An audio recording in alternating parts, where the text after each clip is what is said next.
कि periodic law ये कहता था कि तत्वों के भौतिक तथा रासायनिक गुण उसके परमाणु भार या फिर परमाणु संख्या के आवर्त फलन होते हैं, और ये भी कहे थे कि एक निश्चित अंतराल के बाद तत्वों के गुण समान होते हैं, और इसको नाम देते थे क्या, पीरियोडिसिटी कहते थे। यानी पीरियोडिक टेबल में अगर तत्वों के गुणों में कोई परिवर्तन होता है तो ये परिवर्तन किसी निश्चित क्रम में होता है। जैसे मान लो कोई प्रॉपर्टी है जो ग्रुप में ऊपर से नीचे चलने पर बढ़ता है, तो ये प्रॉपर्टी थ्रू आउट ऊपर से नीचे चलेगा तो इंक्रीज करेगा। अगर मान लो कोई प्रॉपर्टी पीरियड में फ्रॉम लेफ्ट टू राइट अगर चलते हैं तो डिक्रीज करता है, तो थ्रू आउट पीरियड में ये लेफ्ट टू राइट चलेंगे तो ये डिक्रीज करेगा। यानी पीरियोडिक टेबल में जो प्रॉपर्टीज होते हैं इनका चेंज किसी निश्चित क्रम में होता है, या ये कहो कि पीरियोडिक होता है। तो आज हम लोग पहला पीरियोडिक प्रॉपर्टी एटॉमिक रेडियस प्रारंभ करेंगे, और ये देखेंगे कि एटॉमिक रेडियस क्या होता है, ये किन किन कारकों पर निर्भर करता है, और साथ साथ आवर्त सारणी में इसका वेरिएशन किस तरह से होता है। तो सबसे पहले हम लोग प्रारंभ करते हैं एटॉमिक रेडियस। ये जानते हो रेडियस से तो पहले से ही जानते हो कि रेडियस हमारा रेडियस किसको कहते हैं। एटम को हम लोग स्फेरिकल मानते हैं, और स्फीयर में सेंटर से लेकर ये आउटर डिस्टेंस या मैक्सिमम डिस्टेंस जो होंगे इसी को हम लोग नाम देंगे क्या, रेडियस कहेंगे। मान लो सपोज करो ये स्फीयर है, तो यहां से यहां की दूरी हमारा क्या होगा, ये रेडियस कहलाएगा। लेकिन बोर्स ने ये कहा था कि किसी भी एटम में ऑर्बिट की संख्या इनफाइनाइट होती है, यानी इस तरह के स्फेरिकल ऑर्बिट जिसमें इलेक्ट्रॉन न्यूक्लियस के चारों तरफ चक्कर लगाएंगे, इनकी संख्या अनंत होगी। तो एटॉमिक रेडियस के लिए हमको एक पॉइंट तो ये मिलता है सेंटर ऑफ न्यूक्लियस, लेकिन दूसरा पॉइंट कहां होगा, क्योंकि इस तरह के ऑर्बिट की संख्या क्या होती है, इनफाइनाइट होती है। तो जब इनफाइनाइट होगी तो हम तो यहां से प्रारंभ कर लेंगे, लेकिन अंत कहां करेंगे इसका कोई गारंटी नहीं था। तो इसके बाद एक डिफिनेशन ये आया कि, और ये कहा गया कि सेंटर ऑफ न्यूक्लियस से लेकर वैलेंस ऑर्बिट की जो दूरी होती है, या ये कहो कि जो आउटर ऑर्बिट की दूरी होती है, इसको हम लोग नाम दे देंगे क्या, एटॉमिक रेडियस।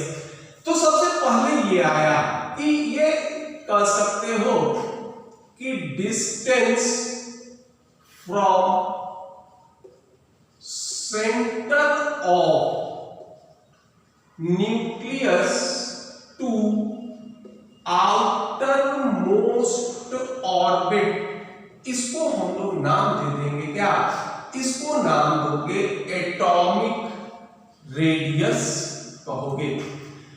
तो ये जो डिफिनेशन था इसमें बोर्स ने ये कहा था कि number of orbit in atom is infinity, लेकिन जैसे जैसे समय बढ़ता गया ये इलेक्ट्रॉन के पार्टिकल नेचर क्या हो गए, ये समाप्त होने लगे, और ये कहा जाने लगा कि इलेक्ट्रॉन का बिहेवियर ये ड्यूअल नेचर का होता है, ये पार्टिकल और वेव्स दोनों के तरह बिहेव करते हैं।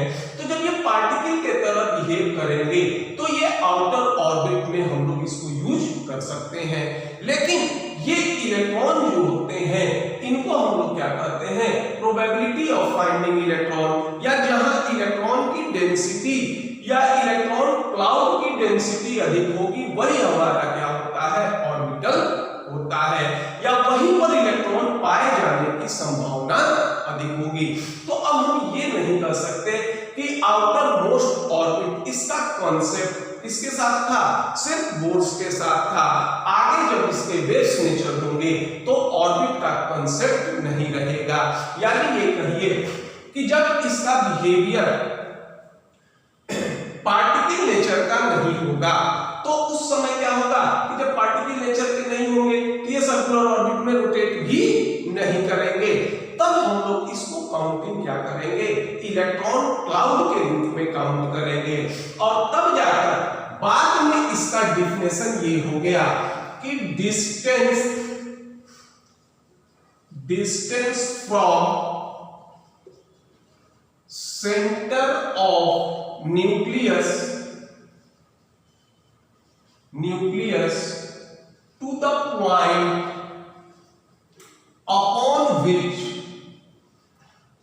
to the point upon which the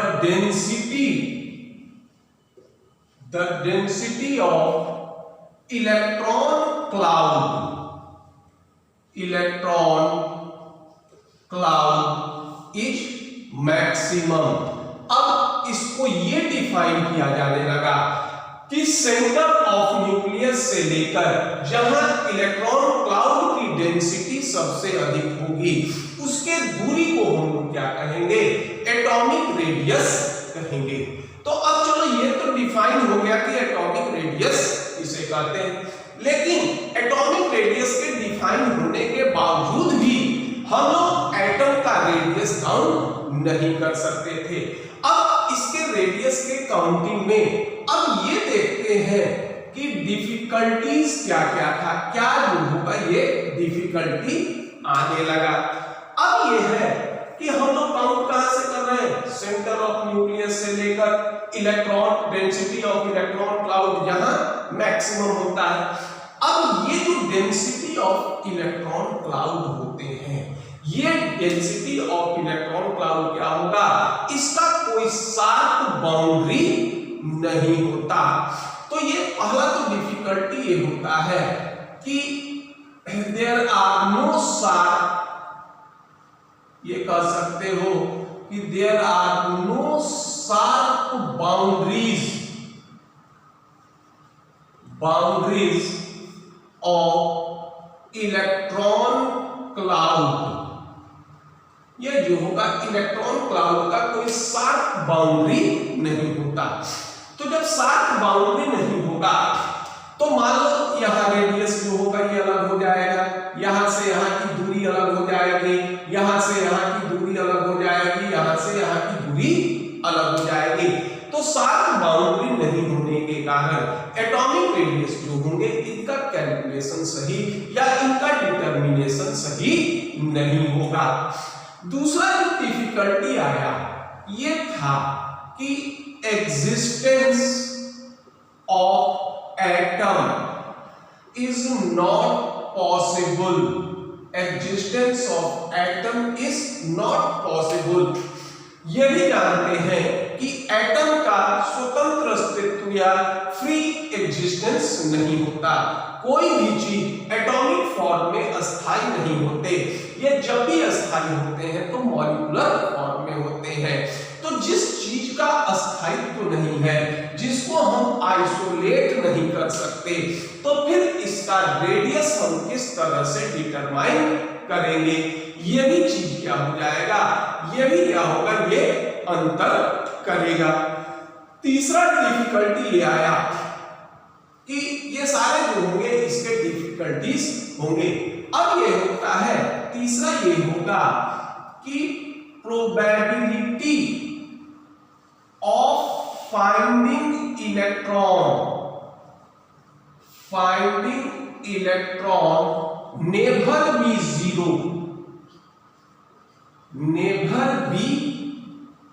zero from a long distance from nucleus. अब देखो ये भी डिफिकल्टी आ गई। हम लोग ऑर्बिटल करते हैं क्या, प्रोबेबिलिटी ऑफ फाइंडिंग इलेक्ट्रॉन जहां मैक्सिमम हो उसको ऑर्बिटल करते हैं, और ये भी जानते हैं कि प्रोबेबिलिटी कभी भी 100% नहीं होता। जब प्रोबेबिलिटी 100% हो जाएगा तो यही हमारा क्या हो जाता है, एक्यूरेसी हो जाता है। अब यह है कि कोई ऐसे भी स्थान होंगे जहां probability of finding electron maximum होते हैं, इनको नाम दिए थे ऑर्बिटल। और याद करो कि जहां probability of finding electron negligible होता था उसको नाम दिए थे न्यूट्रल प्लेन। नेग्लिजिबल का मतलब जीरो नहीं होता। तो अब यह है कि फाइंडिंग इलेक्ट्रॉन कहीं भी शून्य नहीं हो सकता, सिर्फ न्यूक्लियस को छोड़ दो। तो जब probability of finding electron nucleus से बहुत अधिक दूरी तक ये जीरो नहीं होता, तो फिर ये डिफिकल्टी आएगा कि प्रोबेबिलिटी कहां तक हम लोग काउंट करें, मैक्सिमम, या फिर ये कहो कि प्रोबेबिलिटी ऑफ फाइंडिंग इलेक्ट्रॉन या इलेक्ट्रॉन क्लाउड के डेंसिटीज जो होते हैं ये क्या होंगे, धीरे धीरे डिस्टेंस बढ़ने के साथ डिक्रीज करेंगे, और हमारे पास ये कोई लिमिट नहीं है कि नहीं आप यहां से यहीं तक होगा, इसको काउंट कीजिए। तो यहां भी एटॉमिक रेडियस का अगर हम लोग काउंट करते हैं तो यहां भी क्या होगा, इरेगुलरिटीज आएगा। तीसरा होगा कि atomic radius also change. Fourth ये कह सकते हो कि the atomic radius also change when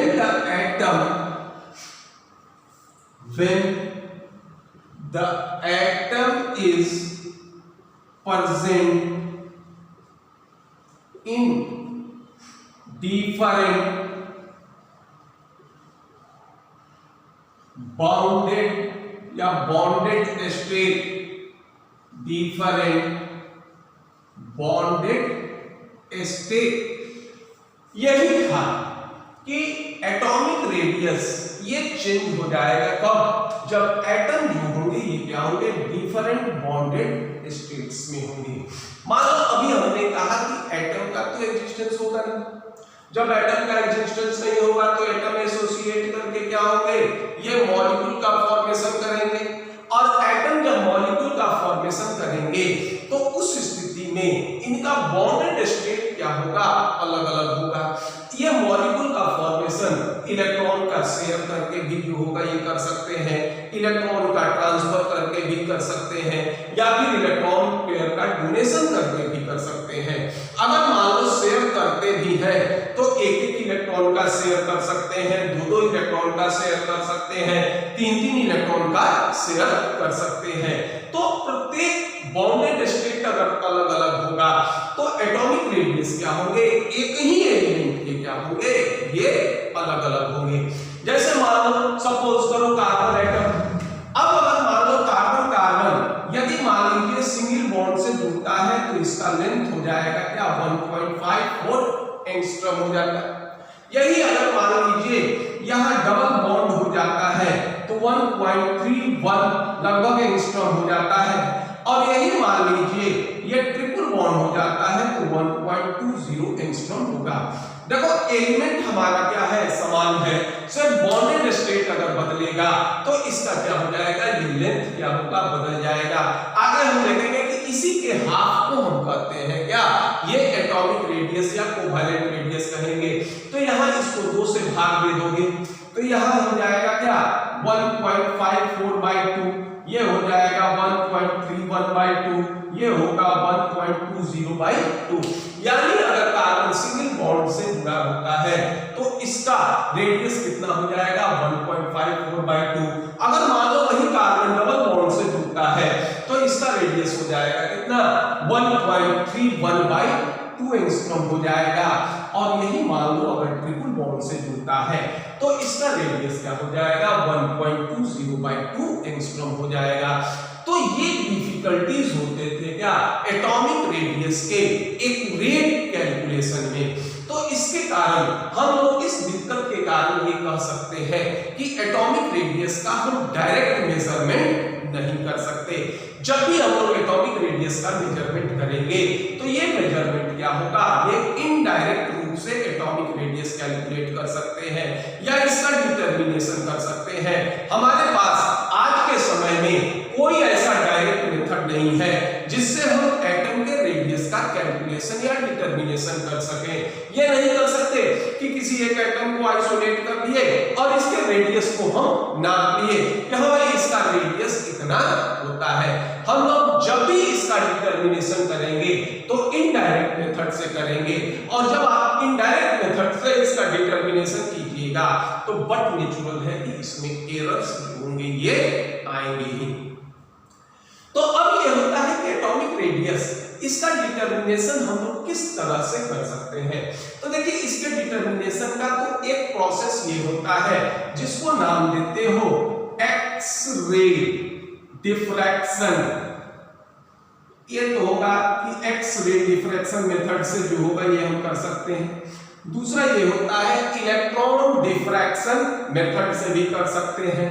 दूसरा ये हो जाएगा इलेक्ट्रॉन डिफ्रैक्शन मेथड से कर सकते हैं। और तीसरा इसका प्रोसेस होता है जिसको हम लोग नाम देते हैं क्या, ये देते हैं NMR spectroscopy technique, nuclear magnetic resonance spectrometer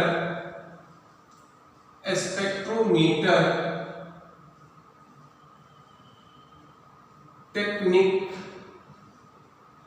ये होंगे NMR स्पेक्ट्रोमीटर टेक्निक। NMR का फुल फॉर्म होता है nuclear magnetic resonance spectrometer technique.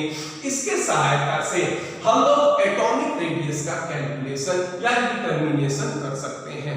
अभी देखो हमने क्या कहा कि एटॉमिक रेडियस का हम लोग डायरेक्ट मेजरमेंट या ये डिटर्मिनेशन नहीं कर सकते। हम लोग जब भी इसका डिटर्मिनेशन करेंगे तो इनडायरेक्ट करेंगे। तो अब हम इस एटॉमिक रेडियस को तीन भाग में बांटते हैं। एक को नाम देते हैं कोवैलेंट रेडियस, दूसरे को कहते हो क्या वैन डर वाल्स रेडियस, और तीसरे को कहते हैं क्या मेटालिक रेडियस कहेंगे। तो जहां भी हम एटॉमिक रेडियस का यूज करते हैं तो एटॉमिक रेडियस या ये कहो कि एटॉमिक रेडियस जो होंगे ये साइनोनिम्स होते हैं किसके, कोवैलेंट रेडियस के होते हैं। और ये हम लोग इसको तीन भाग में बांटेंगे और वन बाय वन तीनों पार्ट देखेंगे, कोवैलेंट रेडियस, वैन डर वाल रेडियस और मेटालिक रेडियस। तो पहले इसको नोट डाउन कर लीजिए। अब ये है कि एटॉमिक रेडियस इसको हम लोग तीन भाग में बांटेंगे। सबसे पहला होता है कि कोवैलेंट रेडियस। कि कोवैलेंट रेडियस क्या होता है, ये हो जाएगा। अब ये देखेंगे classification of atomic radius, classification of atomic radius. इसमें देखो सबसे पहला होगा जिसको नाम देंगे कोवैलेंट रेडियस कहेंगे। अब कोवैलेंट रेडियस कहते किसको है, हम लोग ये तो जानते हैं कि कोवैलेंट बॉन्ड का निर्माण किससे होगा, शेयरिंग ऑफ इलेक्ट्रॉन से होता है। तो कोवैलेंट रेडियस कहेंगे कि जब दो आइडेंटिकल एटम या समान एटम एक एक इलेक्ट्रॉन का शेयर करें, या फिर ये कहो कि सिंगल कोवैलेंट बॉन्ड का फॉर्मेशन करें। और जितना सिंगल कोवैलेंट बॉन्ड का बॉन्ड लेंथ होता है इसका आधा क्या हो जाएगा, एटॉमिक रेडियस होगा। जैसे मानो कोवैलेंट रेडियस में ये कर सकते हैं, इसको डिफाइन बाद में करेंगे, पहले ये समझ लेते हैं। जैसे मान लीजिए सपोज करो ये H2 मॉलिक्यूल है। अब इस H2 मॉलिक्यूल का निर्माण क्या होगा, दो आइडेंटिकल हाइड्रोजन एटम के मिलने से बनेगा। मान लीजिए ये हो गया एक हाइड्रोजन एटम, ये हो गया दूसरा हाइड्रोजन एटम, और ये एक एक इलेक्ट्रॉन से अगर शेयर करता है तो इसका क्या होगा, सिंगल कोवैलेंट बॉन्ड बनेगा। और इसका डिस्टेंस ये जो होगा बॉन्ड लेंथ कितना हो गया, मान लो ये हो जाएगा, इसको कहो क्या बॉन्ड लेंथ। इसका बॉन्ड लेंथ होता है ये कहो 74 पिकोमीटर, या फिर ये होगा 0.74 एंगस्ट्रॉम। अब इसका जो हाफ होगा यानी ये हो जाएगा एटॉमिक रेडियस ऑफ हाइड्रोजन, ये होगा 74/2 और ये हो जाएगा आपका कितना 37 पिकोमीटर या 0.37 एंगस्ट्रॉम होगा। अब उसी तरह जैसे मान लीजिए सपोज करो क्लोरीन है, क्लोरीन Cl2 में क्लोरीन जो होगा ये क्या होगा, एक एक इलेक्ट्रॉन का शेयर करेगा, ये हो गया सिंगल बॉन्ड। अब सिंगल बॉन्ड का बॉन्ड लेंथ कितना हो गया इसका मान लीजिए ये एक्सपेरिमेंटल वैल्यू होता है, ये मान लो ये हो गया 198 पिकोमीटर होता है, और अगर एंगस्ट्रॉम में लिखो तो 1.98 एंगस्ट्रॉम होगा। तो क्या होगा, रेडियस ऑफ क्लोरीन 198/2, ये हो गया 99 पिकोमीटर, या फिर ये कह सकते हो कि 0.99 एंगस्ट्रॉम। इस तरह से हम एटॉमिक रेडियस का कैलकुलेशन कर लेंगे। तो इसको हम क्या डिफाइन कर सकते हैं, इसको डिफाइन कर सकते हो कि half of the distance, half of the distance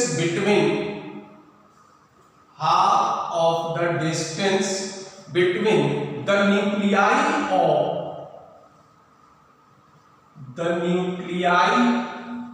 of two like atom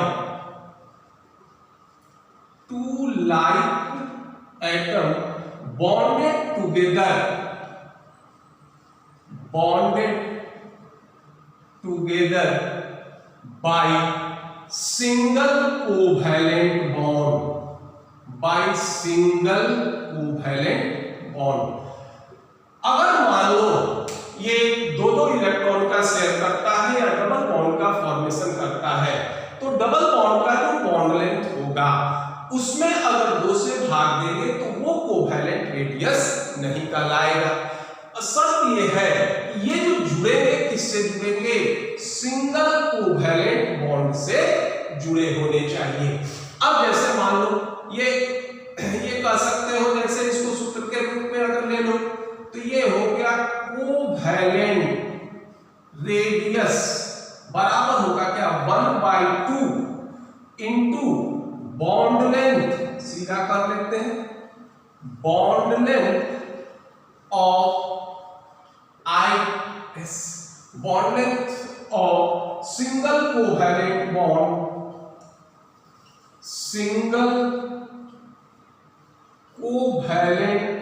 bond formed by identical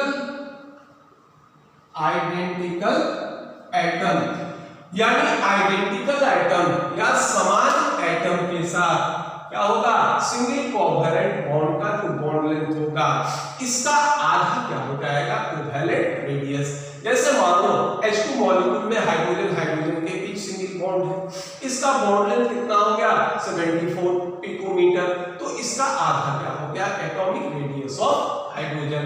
ठीक उसी तरह Cl2 मॉलिक्यूल में क्लोरीन के बीच सिंगल कोवैलेंट बॉन्ड होता है, इसका बॉन्ड लेंथ हो गया कितना, 198 पिकोमीटर, तो इसका हाफ क्या हो जाएगा, ये हो जाएगा कोवैलेंट रेडियस ऑफ क्लोरीन। अब देखिए बात यहीं पर समाप्त नहीं होता, क्योंकि ऐसा कोई जरूरी नहीं है कि सारे एलिमेंट जो होंगे ये identical element single covalent bond का फॉर्मेशन करें, या फिर ये भी संभव नहीं है कि सारे एलिमेंट जो होंगे ये कोवैलेंट बॉन्ड का फॉर्मेशन करें। अब मान लो यहीं पर एक संभावना ये भी तो हो सकता है कि ये जो बॉन्डेड एटम है, हाइड्रोजन में मान लीजिए समान है, क्लोरीन में मान लीजिए क्या है, समान है। अगर मान लो यही हमारा HCl हो जाता तो दोनों बॉन्डेड एटम क्या होते, समान नहीं होते, तो उस स्थिति में इसका कोवैलेंट रेडियस क्या होगा, ये किस तरह से ज्ञात किया जाएगा। इसमें क्या होता है कि इसमें कुछ जो होंगे ये क्या होंगे, ये चेंज किए गए, तो इसको हम लोग इस तरह से भी जो होगा ये लिख सकते हैं, ये हो जाएगा D, ये हो जाएगा, ये सीधा कर सकते हो कि DA बराबर हो जाएगा RA प्लस RB, ये सॉरी RA प्लस RA। अब ये हो जाएगा, ये इस फॉर्म में हम लोग कोवैलेंट रेडियस निकालेंगे। तो पहले इसको नोट डाउन कर लीजिए। अब मान लो हम लोग ये देखेंगे कि अब ये दोनों एटम अगर अलग अलग होते हैं तो फिर उस स्थिति में इसके कोवैलेंट रेडियस को हम किस तरह से काउंट करेंगे, नोट कर लीजिए। अब देखो दूसरा, अब एक तो स्थिति ये होगा कि कि हमने आइडेंटिकल एटम के साथ ये चीज यूज किया था। अब मान लो ये होगा कि in case of heteronuclear atom, heteronuclear atom यानी एटम जो होंगे इनका न्यूक्लियस अलग अलग होगा, और बट नेचुरल है कि न्यूक्लियस अलग अलग होगा तो एटम भी जो होंगे अलग अलग होंगे। मान लीजिए DAB ये हो जाएगा RA प्लस RB, ये हो जाएगा क्या RA प्लस RB। अब देखो A का न्यूक्लियस अलग है, B का न्यूक्लियस अलग है, तो ये कब संभव होगा? Electronegativity of A, XA indicate करेगा किसको? Electronegativity of A is equal to XB, ये बताएगा किसको? XB बताएगा इलेक्ट्रॉन निगेटिविटी ऑफ B। यह फॉर्मूला उस समय लागू होगा जब इलेक्ट्रॉन निगेटिविटी ऑफ A और इलेक्ट्रॉन निगेटिविटी ऑफ B दोनों जो होंगे ये क्या होंगे? ये समान होंगे, और जब समान होंगे तभी एप्लीकेबल होगा। अब अगर मान लो कि ये पाया गया XA and XB is not equal, अब ये था कि अगर मान लो XA और XB ये इक्वल नहीं थे, तो उस स्थिति में ये पाया गया कि DAB ये ग्रेटर देन किसके थे? RA प्लस RB के थे, और उस स्थिति में ये दोनों का मान समान नहीं था, इसका मान क्या था? अधिक था, और इन दोनों का योग क्या था? कम था। जैसे मान लो हम एक एग्जाम्पल लेते हैं, और ये एग्जाम्पल हो गया कि DClI, इस कंपाउंड का नाम होगा आयोडीन क्लोराइड, इसका नाम होगा आयोडीन क्लोराइड। इसका एक्सपेरिमेंटल ये वैल्यू था कितना? 2.14 एंगस्ट्रॉम था। देखिए यहाँ क्लोरीन अलग है, इसका न्यूक्लियस अलग होगा, और आयोडीन का न्यूक्लियस अलग होगा। तो इस फॉर्म में अगर लिख दो तो ये होगा DClI बराबर हो जाएगा किसके? RCl प्लस RI के बराबर होना चाहिए। अब ये देखते हैं यहाँ RCl का मान होता है 0.77 एंगस्ट्रॉम, और इसका होता है कितना? 1.33 एंगस्ट्रॉम, और इसको जोड़ोगे तो ये होगा 2.10 एंगस्ट्रॉम। देखिए ये वैल्यू कम हो गया और ये वैल्यू क्या होगा? अधिक हो गया। तो इस स्थिति में ये सूत्र एप्लीकेबल नहीं होगा। ये तभी एप्लीकेबल होगा जब इलेक्ट्रॉन निगेटिविटी ऑफ A और इलेक्ट्रॉन निगेटिविटी ऑफ B ये दोनों जो होंगे ये क्या हो जाए? समान है। और इलेक्ट्रॉन निगेटिविटी हम लोग कहते हैं किसको? कि बंद के इलेक्ट्रॉन को अपने तरफ खींचने की क्षमता को कहते हैं। तो अब यहाँ ये जो कठिनाई आया इसको दूर करने के लिए, या ये जो कठिनाई था इसका कारण क्या हो गया? इसका कारण हुआ एक तो ये है कि जो हेट्रोन्यूक्लियर एटम होते हैं इनकी इलेक्ट्रॉन निगेटिविटी अलग होगी, और दूसरा ये होता है कि इसकी मल्टीप्लिसिटी ऑफ बॉन्ड, यानी बॉन्ड मल्टीप्लिसिटी सिंगल बॉन्ड है, डबल बॉन्ड है, या फिर ट्रिपल बॉन्ड है, इसमें क्या होगा? ये अंतर हो सकता है। तो ये आ जाता है, ये जो डिफिकल्टीज था ये क्या था? द काउज ऑफ डिफिकल्टीज, क्या था इसका डिफिकल्टी का कारण? पहला डिफिकल्टी का कारण क्या है? Electron negativity of atom, electron negativity of atom, क्योंकि हेट्रोन्यूक्लियर एटम के इलेक्ट्रॉन निगेटिविटी अलग होंगे, और उस स्थिति में जो इलेक्ट्रॉन शेयर्ड होते हैं ये बीच में नहीं होंगे, जिसकी इलेक्ट्रॉन निगेटिविटी अधिक होगी उसके तरफ शिफ्ट कर जाएंगे, और multiplicity of bond, multiplicity of bond, और इसके कारण ये डिफरेंस आते थे। अब इस सभी को दूर, ये कारण तो नजर आ गया कि चलो ये क्यों हुआ, तो इसको दूर करने के लिए एक साइंटिस्ट थे जिनका नाम था Shoemaker and Stevenson, Shoemaker and Stevenson.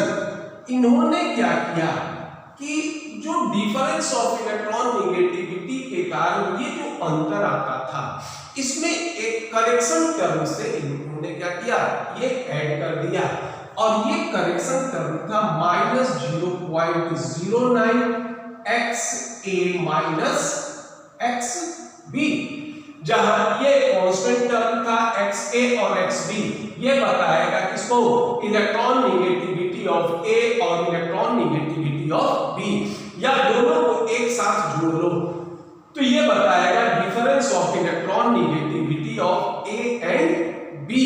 और इसके बाद ये जो फॉर्मूला था, ये जो आपका फॉर्मूला था, ये देखो फॉर्मूले का रूप क्या कर दिया शोमेकर एंड स्टीवेंसन ने। अब ये हो जाएगा DAB बराबर हो जाएगा क्या, RA plus RB minus 0.09 XA minus XB।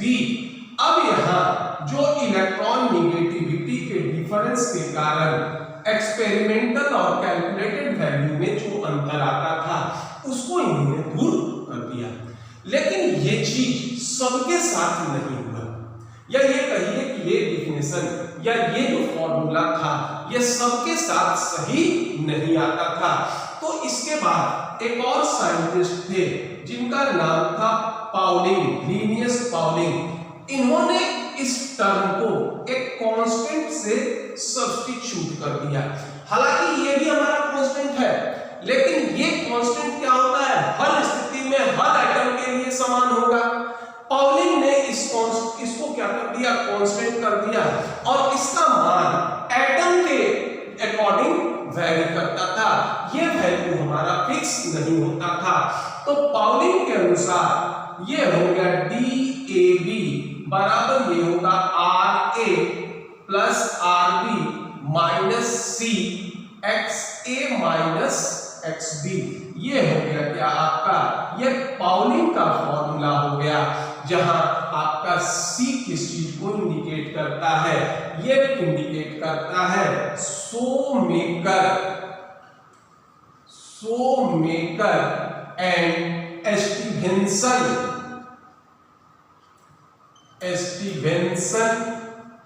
Constant को इंडिकेट करता है। और ये कह सकते हो कि it's value depends upon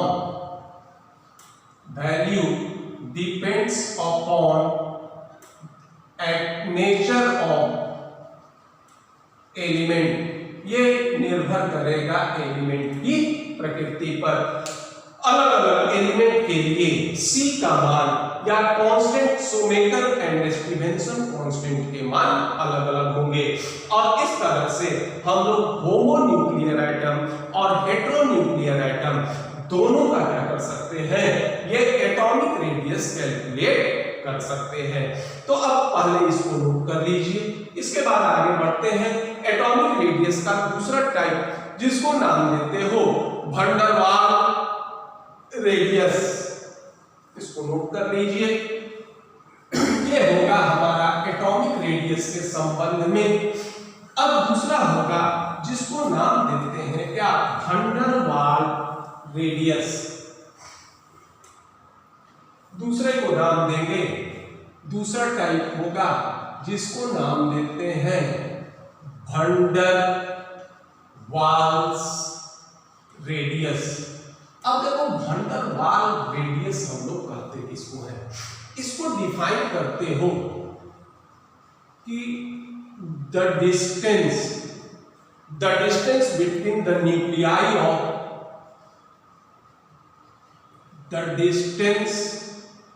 between the nuclei of two non-bonded atoms of two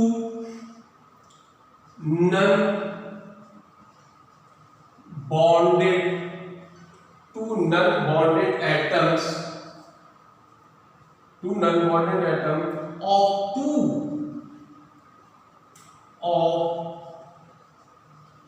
two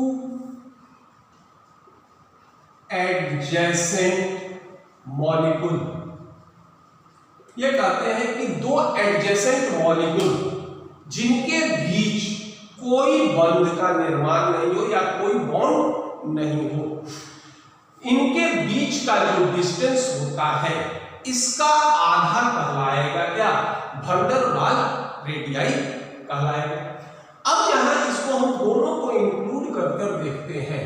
जैसे मान लीजिए हम एक एग्जांपल ये ले लेते हैं, सपोज करो ये हो गया आपका Cl2, ये हो गया एक क्लोरीन का न्यूक्लियस, ये होगा दूसरा क्लोरीन का न्यूक्लियस। अब देखिए ये एक एक इलेक्ट्रॉन का शेयर किया, अब ये क्या होगा? ये बॉन्ड का निर्माण हो गया। अब ये हो गया सिंगल बॉन्ड लेंथ, ठीक। इस सिंगल बॉन्ड लेंथ याद कीजिए कितना था? 198 पिकोमीटर, ठीक। तो RCl कितना था? 198/2 पिकोमीटर, ये हो गया क्या? 99 पिकोमीटर, या फिर एंगस्ट्रॉम में लोगे तो 0.99 एंगस्ट्रॉम। ये नॉन बॉन्डेड नहीं बल्कि क्या है? बॉन्डेड है। अब मान लो ये स्थिति है, ये आपका दूसरा क्लोरीन का मॉलिक्यूल है। अब देखिए इस दोनों क्लोरीन मॉलिक्यूल के बीच किसी भी तरह का कोई जो होगा ये बॉन्ड का फॉर्मेशन नहीं हुआ। तो इनके बीच अगर कोई बॉन्ड का फॉर्मेशन नहीं हुआ तो ये डिस्टेंस आता है कितना? ये आता है 360 पिकोमीटर। तो ये हो जाएगा आपका, देखिए वैन डर वाल्स रेडियस, ये कितना हो जाएगा? ये हो जाएगा तुम्हारा R, ये जो होगा ये कर लो, वैन डर वाल रेडियस क्लोरीन का होगा 360/2, ये हो जाएगा 180 पिकोमीटर, या फिर अगर आप एंगस्ट्रॉम में लीजिएगा तो 1.80 एंगस्ट्रॉम होगा। तो ये होता है हमारा क्या? ये हो जाएगा कोवैलेंट रेडियस और ये हो जाएगा वैन डर वाल रेडियस। अब यहां एक चीज और देखो कि ठीक है ये क्लोरीन मॉलिक्यूल अलग हो गए, ये क्लोरीन मॉलिक्यूल अलग हो गए, तो इनके बीच किसी न किसी तरह का इंटरैक्शन होता है या अट्रैक्शन रिपल्सन का फोर्स वर्क करता है। तो इसके न्यूक्लियस और इसके इलेक्ट्रॉन क्लाउड, इसके न्यूक्लियस और इसके इलेक्ट्रॉन क्लाउड, इसके बीच म्यूचुअल इंटरैक्शंस होते हैं और इन म्यूचुअल इंटरैक्शन के कारण ये दोनों क्लोरीन के मॉलिक्यूल या ये मॉलिक्यूल आपस में जुड़े रहते हैं और इस तरह के बॉन्ड को नाम देते हैं क्या? ये वैन डर वाल फोर्स कहते हैं, इसको नाम देते हैं वैन डर वाल फोर्स कहेंगे। और यही वैन डर वाल फोर्स से दो क्लोरीन के मॉलिक्यूल या फिर ये कहो कि ये दो मॉलिक्यूल एक दूसरे से अटैच होंगे, इसमें कहीं कोई बॉन्डिंग नहीं होता है, किसी भी तरह का कोई ओवरलैप नहीं होता है। तो ये आपका कहलाएगा क्या? वैन डर वाल रेडियस। अब देखिए इसी को हम एक चीज और यहां इंडिकेट होता है कि अब मान लो इस क्लोरीन मॉलिक्यूल में देखो ये दोनों क्लोरीन के एटम ओवरलैप करते हैं, तो जो ओवरलैप स्पेस होता है वो हमारा क्या होगा? कॉमन होगा, वो इस क्लोरीन का भी होगा और इस क्लोरीन का भी होगा। लेकिन ये दोनों मॉलिक्यूल क्या होते हैं? ये नॉन बॉन्डेड होते हैं, यहाँ कोई ओवरलैपिंग नहीं होता। कोई स्थान क्या कह सकते हो कि कोई भी स्थान हमारा कॉमन नहीं होता। तो जब कोई भी स्थान कॉमन नहीं होता तो ये पाया जाता है कि ऑलवेज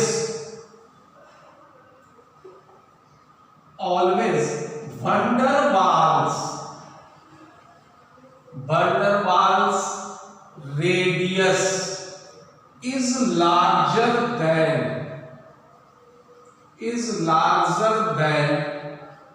कोवैलेंट रेडियस। ये जो होंगे van der Waals रेडियस जो होंगे ये क्या होंगे, ये कोवैलेंट रेडियस से क्या होते हैं, हमेशा बड़े होते हैं। कारण हमने क्या कहा था कि कोवैलेंट बॉन्ड, ये था कि covalent bond is formed by overlapping of half-filled atomic orbital, half-filled atomic orbital. So a part of electron cloud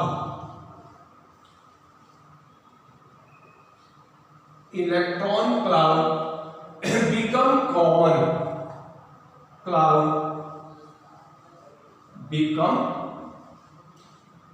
common और इसके कारण van der Waals रेडियस क्या होंगे, ये बड़े होंगे और कोवैलेंट रेडियस क्या होंगे, छोटे होंगे।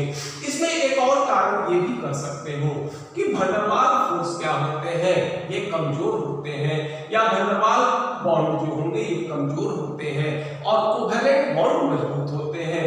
तो इनके बीच अट्रैक्शन का फोर्स कोवैलेंट बॉन्ड में अधिक होता है, जबकि van der Waals फोर्स में ये अट्रैक्शन का फोर्स कम होने के कारण इसके डिस्टेंस जो होते हैं ये क्या होंगे, ये अधिक होंगे और इस तरह से van der Waals फोर्स जो रेडियस हमेशा कोवैलेंट रेडियस से बड़ा होगा।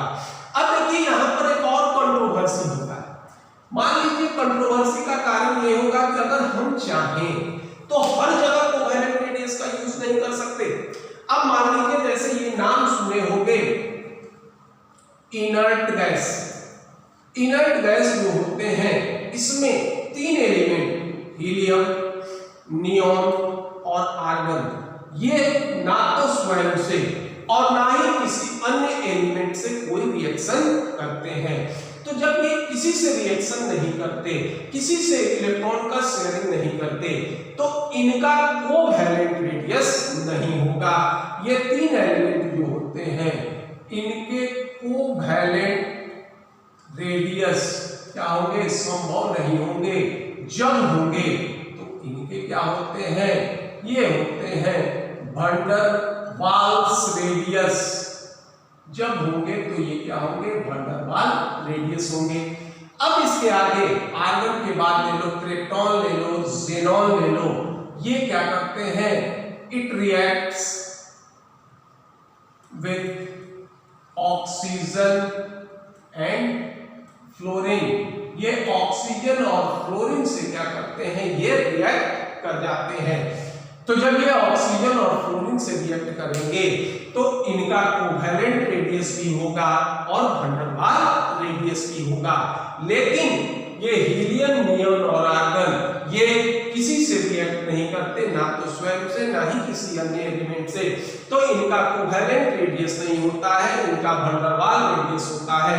जबकि क्रिप्टॉन और xenon highly electron negative element oxygen और फ्लोरीन से रिएक्ट करते हैं, तो इनका क्या हो जाएगा, ये भी कर लो, covalent and van der Waals radius, ये भी जो होंगे ये क्या होंगे, कोवैलेंट और van der Waals रेडियस होंगे। तो ये होगा हमारा दूसरे टाइप का बॉन्ड जिसको नाम देते हैं van der Waals रेडियस। अब तीसरा देखते हैं जिसको नाम देंगे क्या, मेटालिक रेडियस कहेंगे। इसको नोट डाउन कर दीजिए।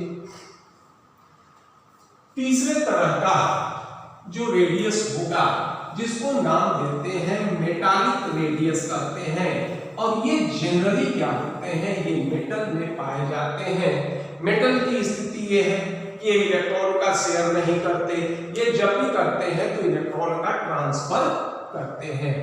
तो तीसरे तरह के ये इसको नाम दोगे मेटालिक रेडियस कहेंगे। अब यह है किसको डिफाइन किस तरह से करते हैं, इसको डिफाइन करते हैं कि 1/2 of the internuclear distance of the internuclear distance between two adjacent metal ion in crystal lattice.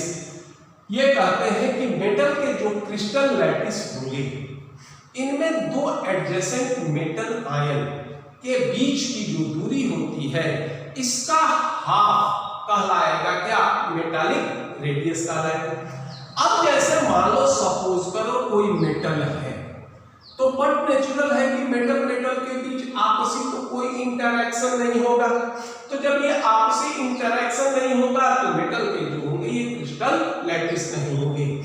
तो मेटल का के बॉन्डिंग का एक सिद्धांत था और इस सिद्धांत को हम लोग नाम देते हैं क्या, इलेक्ट्रॉन सी मॉडल कहते हैं, इलेक्ट्रॉन सी मॉडल कहते हैं।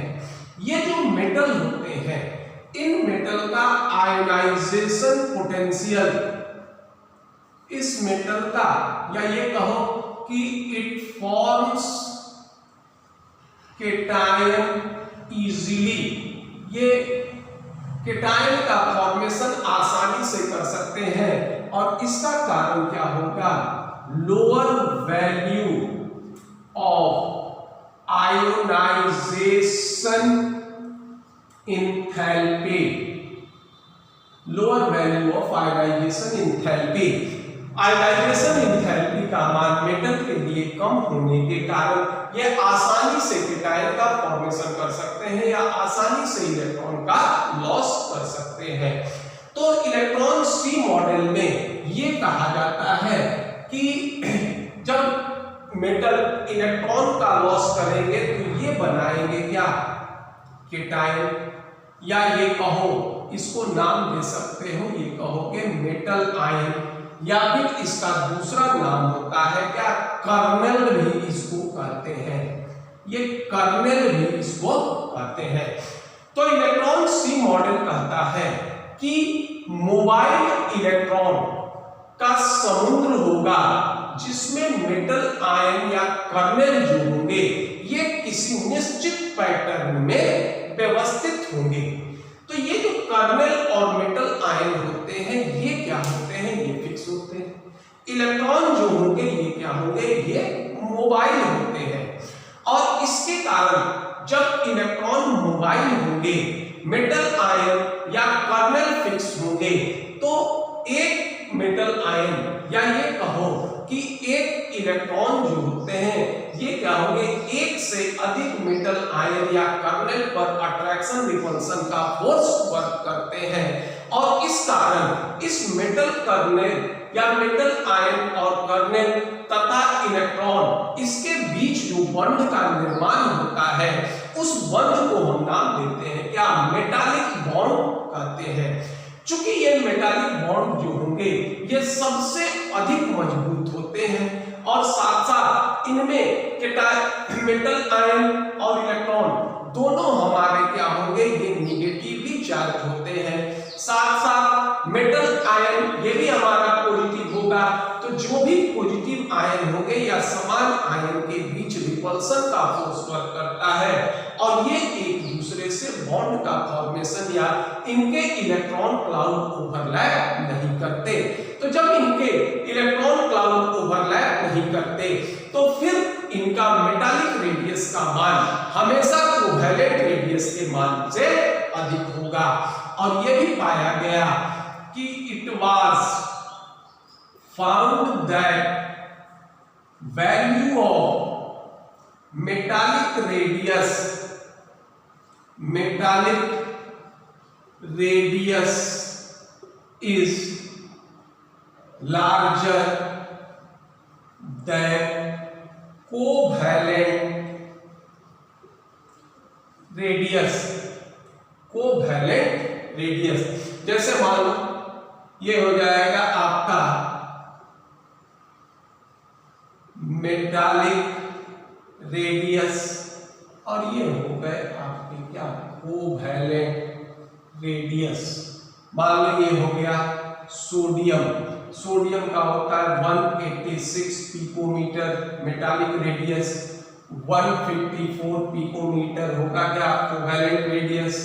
पोटासियम 231 पिकोमीटर, ये हो जाएगा 203 पिकोमीटर। कॉपर ये होगा 256 पिकोमीटर, ये हो जाएगा आपका 117 पिकोमीटर। इस तरह से मेटालिक रेडियस जो होंगे ये कोवैलेंट रेडियस से क्या होते हैं, बड़े होते हैं। अब अगर इसका तुलना हम वैन डर वाल रेडियस से करेंगे तो देखो कोवैलेंट रेडियस में इलेक्ट्रॉन क्लाउड के ओवरलैप के कारण कुछ स्पेस क्या होते थे, ये कॉमन होते थे, तो ये सबसे छोटे होते। लेकिन मेटालिक रेडियस में भी इलेक्ट्रॉन क्लाउड का ओवरलैपिंग नहीं होता है और वैन डर वाल रेडियस में भी देखे थे कि इसमें भी इलेक्ट्रॉन क्लाउड का ओवरलैपिंग नहीं होता। लेकिन मेटालिक रेडियस जो होते हैं या मेटालिक बॉन्ड क्या होते हैं, स्ट्रॉन्गर होते हैं। वैन डर वाल फोर्स जो होंगे ये वीकर होंगे, इसलिए वैन डर वाल रेडियस या रेडियस का मान सबसे अधिक होता है, उसके बाद मेटालिक रेडियस और उसके बाद कोवैलेंट रेडियस। तो इस तरह से जो सीक्वेंस होते हैं ये सीक्वेंस होंगे, सबसे बड़ा होगा क्या आपका, ये होगा van der Waals radius followed by metallic radius, followed by metallic radius और देन कोवैलेंट रेडियस। ये इसका क्या होगा, ये सीक्वेंस होगा। और स्पेशली एटॉमिक रेडियस ये साइनोनिम्स होते हैं किसके, ये होते हैं कोवैलेंट रेडियस के। तो कहीं पर मेटालिक रेडियस होगा, कहीं वैन डर वाल रेडियस होगा और कहीं कोवैलेंट रेडियस होगा। यही तीन तरह के हम लोग जनरली एटॉमिक रेडियस का यूज करते हैं।